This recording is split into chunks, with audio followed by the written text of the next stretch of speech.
नमस्कार सबको, मैं नूरजहाँ। आज मैं आपके सामने हिंदी साहित्य जगत के प्रख्यात लेखक प्रेमचंद जी की मंत्र नामक कहानी के सारांश को प्रस्तुत करना चाहती हूँ।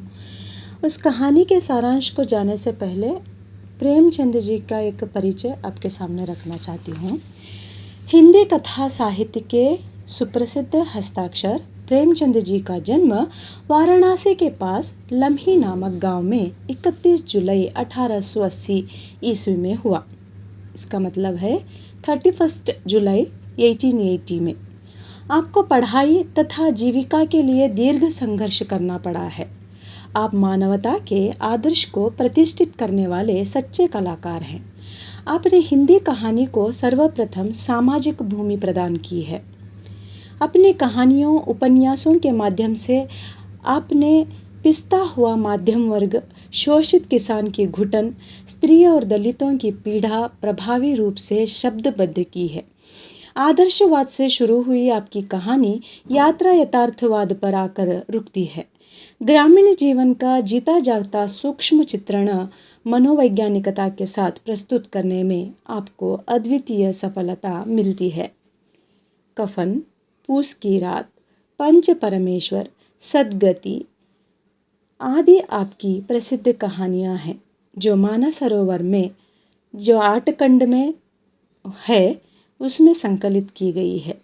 सेवा सदन, निर्मला, रंगभूमि, प्रेमाश्रम, गबन, गोदान आदि आपके उपन्यास बहुचर्चित रहे हैं। इसके साथ साथ मैं आज इनकी कहानी जो मंत्र है उसके सारांश को आपके सामने रखना चाहती हूँ। इस प्रस्तुत कहानी में 2 लोग हैं। पढ़े लिखे एक वैद्य हैं और एक अनपढ़ भगत हैं। उनकी कहानी यहाँ पर है, जो कि इस प्रकार है। अभी यहाँ पर जो पढ़े लिखे लोगों में और अनपढ़ लोगों में क्या अंतर है, इसे प्रेमचंद जी ने बखूबी दिखाने का प्रयास किया है।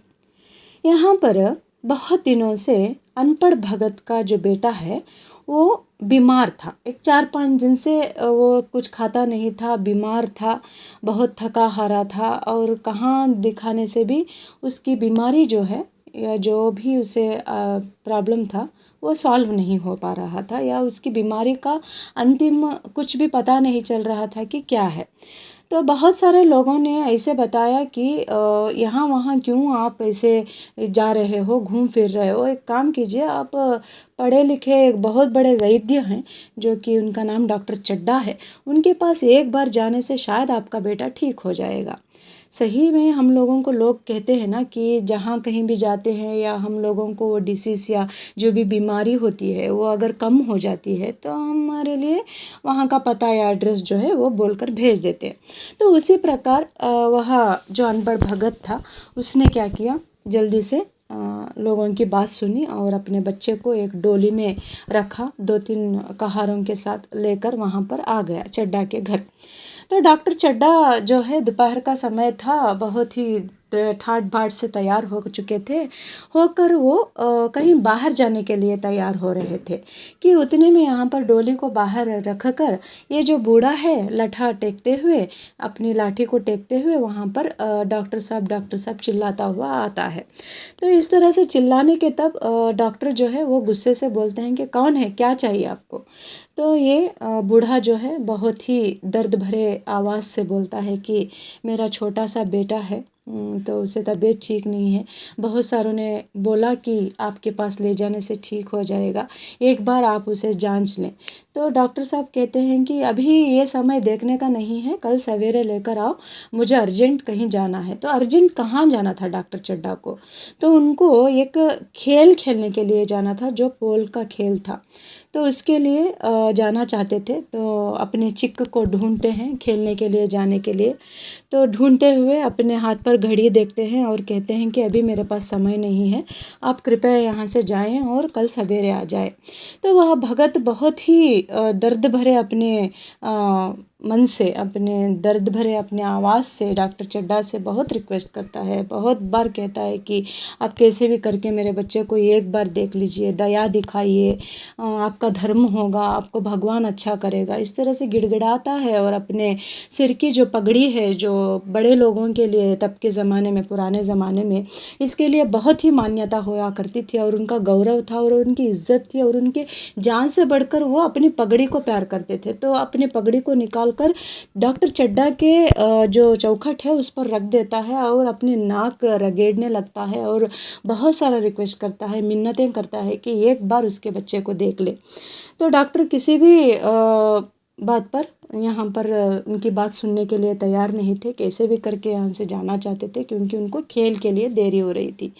तो वहाँ से चले जाते हैं तो एकदम से बूढ़ा जो है वो जो भगत था वो वहाँ पर बुत होकर खड़ जाता है स्टैचू के जैसे, और वह सोचने लगता है कि क्या हमारा ज़माना था जो कि हर लोगों की सहायता के लिए आया करते थे। अगर किसी के घर को आग लग गई तो उसे बुझाने के लिए रातों रात दौड़ कर आ जाते, या किसी को कोई मुर्दा वहाँ पर जा रहा है तो जल्दी से खंदे देने के लिए आ जाते, या किसी के यहाँ पर कलाहा हो रही है तो उसे शांत करने के लिए आ जाते, झगड़े को रुकाने के लिए आ जाते, किसी की तकलीफ़ में हम लोग सब शामिल हो जाते। क्या वो ज़माना चला गया? आज मनुष्य के अंदर मानवीयता नहीं रही। इस तरह से जो है भगवत सोचने लग जाता है और कहीं ना कहीं एक आशा जो है उसके मन में रहती है और सोचता है कि अब कार में बैठकर जो चड्ढा जी गए हैं मेरे ख्याल से वो वापस आएंगे, क्योंकि एक डॉक्टर होने के नाते यहाँ पर खेल से बढ़कर उनके लिए दूसरों की, एक रोगी की एक जान है, एक पेशेंट की जान है जो वो अपना विद्या प्राप्त करते समय वो सीख कर रहते हैं। तो कहीं ना कहीं उसके दिन में एक आशा जगी रही, मगर बहुत देर हो चुकी थी, वो डॉक्टर साहब वापस ही नहीं आए। तो वहीं पर उनके बच्चे ने अपनी आखिरी सांस जो है वो छोड़ दी थी, और बहुत सारे लड़की बच्चे इनको पैदा हुए थे। तो सारे बच्चे मर जाने के बाद ये एक लड़का था जो कि बूढ़े माँ बाप का एकलौता सहारा था, जो कि डॉक्टर के लापरवाही से यहाँ पर वो मर जाता है। बच्चा मरने के बाद यह दोनों ही रहते हैं, एक दूसरों के सहारा बनकर रहते हैं।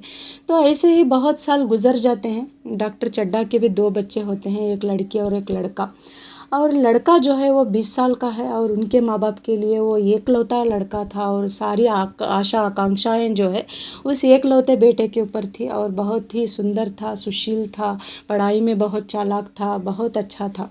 तो एक दिन क्या होता है कि इस लड़के के जो ये है बर्थडे है, जो जन्मदिन है, वो 20 साल का जन्मदिन मनाने के लिए सब लोग इकट्ठा होकर रहते हैं।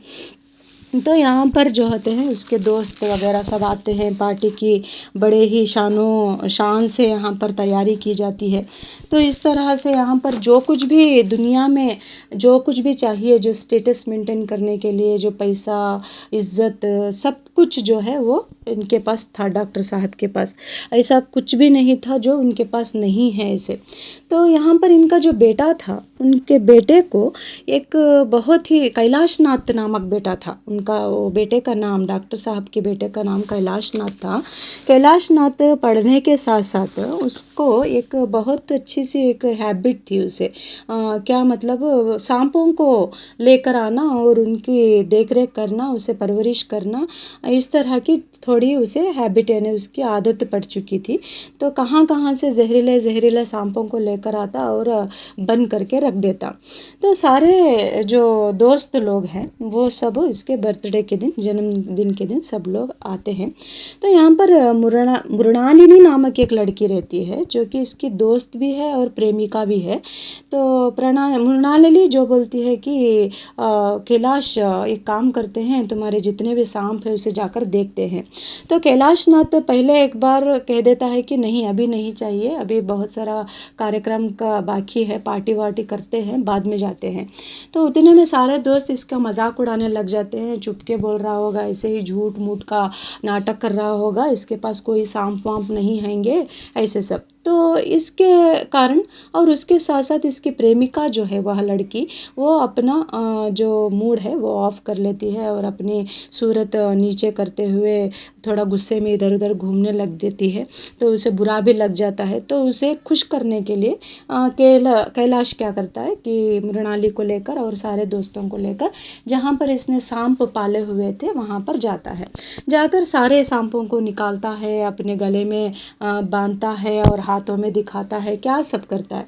तो मृणाली बार बार बोलती रहती है कि नहीं चाहिए, वो जहरीले होंगे, कहीं काट देंगे, तुम अपने जिस्म के ऊपर क्यों डाल रहे हो, नहीं चाहिए, अपने शरीर से दूर रखो इस तरह से।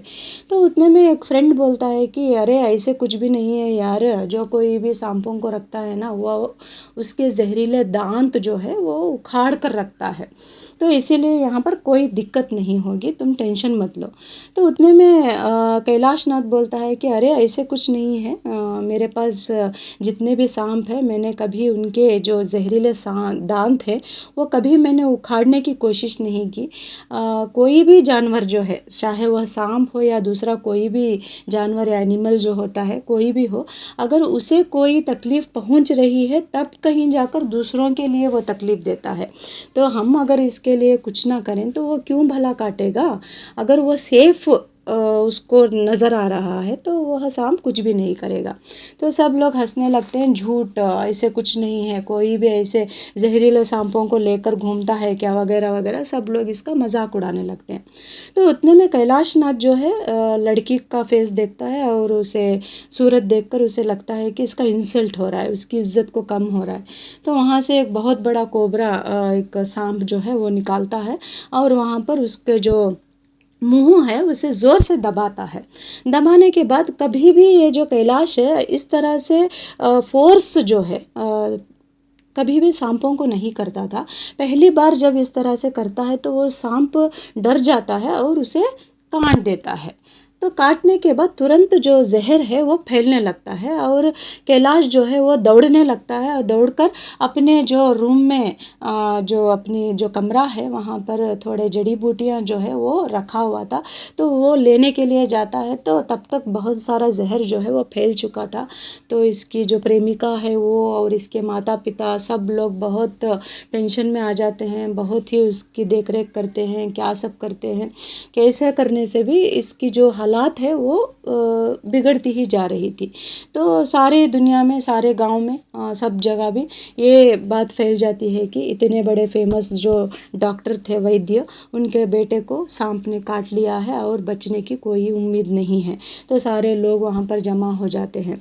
तो उतने में ये जो एक बूढ़ा एक बूढ़ी बैठे हुए थे, तो वहाँ पर वो बूढ़ा जाता है और भगत को बोलता है कि ऐसे जो डॉक्टर चड्ढा हैं उनके बेटे को सांप ने काट लिया है, कृपया करके अगर आप जाएं और मंत्र वगैरह पढ़ें तो शायद ही वह बच्चा ज़िंदा हो जाए या उसका परेशानी, उनकी जो प्रॉब्लम्स है, उनकी जो परेशानियां हैं वो दूर हो जाएं। तो उतने में ये बोलता है भगत कि नहीं, मैं नहीं जाऊंगा। एक ज़माने में उसने मेरे बेटे को बचाने से इनकार किया था तो मैं नहीं जा रहा हूँ। तो यहाँ पर वो बूढ़े ने बहुत समझाने की कोशिश की, भगत ने किसी की एक ना सुनी। तो थोड़ी देर के लिए वहीं पर बैठ जाता है और कहीं ना कहीं जो वैद्य का जो मन में जो विश्वास होता है ना कि हमारे वजह से दूसरे बच सकते हैं, तो ये जो मानवीयता है इनके अंदर जागृत हो जाती है और अचानक से रातों रातों ये निकल पड़ते हैं चड्ढा के घर। तो कोई पूछते हैं कि आखिरकार निकल गए ना आप, यहाँ से जा रहे हैं ना उस बच्चे को बचाने के लिए। तो उतने में भगत कहते हैं नहीं नहीं, मैं ऐसे नहीं, वो क्या कर रहे हैं उनके हालात को देखकर मैं आनंदित होने के लिए जा रहा हूँ, खुशी मनाने के लिए जा रहा हूँ। तो यहाँ पर सच्ची बात यह है कि भगत उस बच्चे का ट्रीटमेंट करने के लिए जा रहे हैं। तो वहाँ पर जाते हैं, जाने के बाद चड्ढा के बेटे को देखते हैं कि बहुत ही बीमार रहता है, आखिरी सांस गिन रहा है। तो ये जाते हैं, जाने के बाद चड्ढा बोलते हैं कि बहुत सारे वैद्य आए, मंत्र हुआ, डॉक्टर आए, सब क्या सब किया, तो ये बचने की कोई भी उम्मीद नहीं है, ऐसे बहुत ही रोते हुए कहते हैं। तो ये जो भगत है वो कहते हैं कि अगर भगवान चाहे तो फिर से बच सकता है। तो उतने में भगत क्या करते हैं, एक जड़ी बूटी को सूंघाते हैं और सूंघाने के साथ साथ एक मंत्र पढ़ते हैं। मंत्र पढ़ने के बाद और बहुत सारे कहारों को बुलाते हैं, कहाँ कहाँ से पानी लेकर आते हैं, उसके सिर के ऊपर सब डाल दिया जाता है वगैरह वगैरह। बहुत सारा ट्रीटमेंट जो औषधियाँ हैं वो दी जाती है। थोड़ी ही देर में जो मूर्छित हुआ जो बच्चा है वो अचानक से अच्छा हो जाता है और वह मरने का जो सिचुएशन था उससे बाहर आ जाता है और वह बच्चा बच जाता है। तो जब तक यहाँ पर डॉक्टर चड्ढा इनके लिए थैंक्स बोलें या उनके लिए कृतज्ञता को उनके सामने प्रस्तुत करें, तब तक यहाँ पर भगत जो है वो चल गए थे। तो उतने में डॉक्टर चड्ढा सोचते हैं कि इस भगत को कुछ ना कुछ तो मुझे देना चाहिए, क्योंकि इतने बड़े परेशानी से हमें मुक्त किया है इसने। तो थोड़ी देर तक सोचते हैं कि ये इस बूढ़े को मैंने कहीं तो देखा था, कौन है यह। तो अचानक से इनको याद आता है कि एक बार उनके बेटे को वह लेकर आया था, तो मैंने खेल में जाने के अर्जेंट में तो मैंने उसे देखा नहीं था या चिकित्सा नहीं दी थी। तो मेरे में और उनमें कितना अंतर है। तो कहीं ना कहीं तो मैं इनका ढूंढ कर इनको मैं थैंक्स बोलूँगा या कुछ ना कुछ दूंगा या उनको कृतज्ञता जो है मैं उनको प्रस्तुत करूँगा। तो कहाँ कहाँ ढूंढते हैं, वो बूढ़ा मिलता ही नहीं है। और इनके अंतर्गत एक पछतावा होता है कि मैं इतना पढ़ा लिखा होकर, एक डॉक्टर होकर मैंने एक मरीज़ को देखा नहीं। तो यहाँ पर एक जो अनपढ़ है वो कितने अच्छे से कोई भी रिवेंज ना रखते हुए, उसके मन में कोई भी कलश या कोई भी जहर ना रखते हुए वो यहाँ पर आकर मेरे बच्चे को यहाँ पर ट्रीटमेंट दिया या उसको उसकी जान को बचाने का प्रयास किया। तो अगर वही जगह में अगर मैं होता तो मैं सोचता कि मेरे बच्चे को इसने बचाया नहीं तो मैं क्यों इसके बच्चे को बचाऊं। तो इस तरह की जो सोच है मेरे अंदर है। मगर यहाँ पर अनपढ़ होने के बावजूद भी हम कितना भी चाहे पढ़े लिखे क्यों ना हो, कितना भी ऐशो आराम की ज़िंदगी क्यों ना हो, या कितने भी अमीर क्यों ना हो, कितने भी बड़ा राजा क्यों ना हो, अगर इंसान कहना के नाते, मनुष्य कहलाने के नाते अगर उसमें मानवीयता ही नहीं है तो उसे मनुष्य नहीं कह सकते। तो प्रेमचंद जी ने इस कहानी के द्वारा बखूबी यहाँ पर अपने कर्तव्य से जिस तरह से इंसान भागता है या किस तरह से रोज़मर्रा की ज़िंदगी में आधुनिकता आने के बावजूद जब हमारे पास पैसा आ जाता है या ऐशो आराम की ज़िंदगी आ जाती है तो हम आराम से हैं, तो हमारा जो भी कर्तव्य है उसे भूल जाते हैं हम लोग। और मानवीयता बहुत ही सबसे बड़ी चीज़ है इंसान के लिए, इसे यहाँ पर दिखाने का प्रयास किया है। जब आप परीक्षा के रूप से अगर देखेंगे तो सबसे पहले कोई भी कहानी हो, सबसे पहले उसके जो साहित्यकार होते हैं उनका लेखक का परिचय आपको देना पड़ता है। उसके बाद आप लोग उसका सारांश लिखिए, उसके बाद उसे सारांश या कथा वस्तु आप लिखिए, उसके बाद अंत में निष्कर्ष या विशेषता को आप रखेंगे तो आपके लिए अंक लेने में उचित होगा। और इसके ऊपर 1 मार्क्स के जो क्वेश्चंस होते हैं उसके ऊपर थोड़ा ध्यान दीजिए। खास करके ये जो बीबीए के जो बच्चे हैं उनके लिए एनईपी का जो फर्स्ट सेमेस्टर है उसके लिए ये कहानी है, तो उनके लिए शायद ही अच्छा हो जाएगा। तो यहाँ पर डॉक्टर को शाम कहाँ जाना होता है, तो इसके लिए आंसर होता है गोल्फ खेलने के लिए, गोल्फ की एक खेल के लिए जाना पड़ते हैं। डॉक्टर के कितने बच्चे हैं, डॉक्टर के 2 बच्चे हैं। इस तरह के क्वेश्चंस जो है वो आ सकते हैं आपके लिए। डॉक्टर के बेटे की क्या उम्र है, डॉक्टर के बेटे की 20 साल है, उसकी उम्र जो है 20 साल है। डॉक्टर के बेटे का नाम क्या है, डॉक्टर के बेटे का नाम कैलाश नाथ है। कैलाश को किस जानवर में बहुत ही रुचि थी, सांपों में उसे बहुत रुचि थी। कैलाश को कौन बचाता है, कैलाश को भगत बचाता है। कैलाश को भगत कैसे बचाता है, मंत्र पढ़ते हुए बचाता है। कैलाश की प्रेमिका कौन थी या उसका नाम क्या था, इस तरह से दे सकते हैं। तो आपका उत्तर होगा मृणालिनी। मृणालिनी कौन है, इस तरह से भी क्वेश्चन पूछ सकते हैं। तो आपको लिखना चाहिए कैलाश की प्रेमिका। डॉक्टर की उम्र क्या थी, डॉक्टर की उम्र 50 साल थी। डॉक्टर भगत से क्यों मिलना चाहते थे, क्योंकि वहाँ पर अपने किए का पछतावा करना चाहते थे, वह उनसे माफ़ी मांगना चाहते थे। इस तरह के प्रश्न जो है आपको यहाँ पर पूछे जाने की संभवता है। तो उसके साथ साथ आपको इसमें संदर्भ सहित व्याख्या भी आते हैं और निबंधात्मक प्रश्न भी आते हैं। डॉक्टर और भगत के व्यवहार में अंतर को स्पष्ट कीजिए, या मंत्र कहानी का सारांश लिखिए, या उसकी विशेषताओं पर प्रकाश डालिए, इस तरह से। तो ये जो कहानी है उसे आप प्रस्तुत कर सकते हैं। तो यहाँ पर मैं आशा करती हूँ कि आपको समझ में गया होगा, और फिर से दूसरे भाग में मैं फिर से आपके जो भी बीबीए के जो भी कहानियाँ हैं उसके सारांश को प्रस्तुत करने का प्रयास करूँगी। धन्यवाद सबको, नमस्कार, अपना ध्यान रखिए। फिर से मिलते हैं दूसरे भाग में।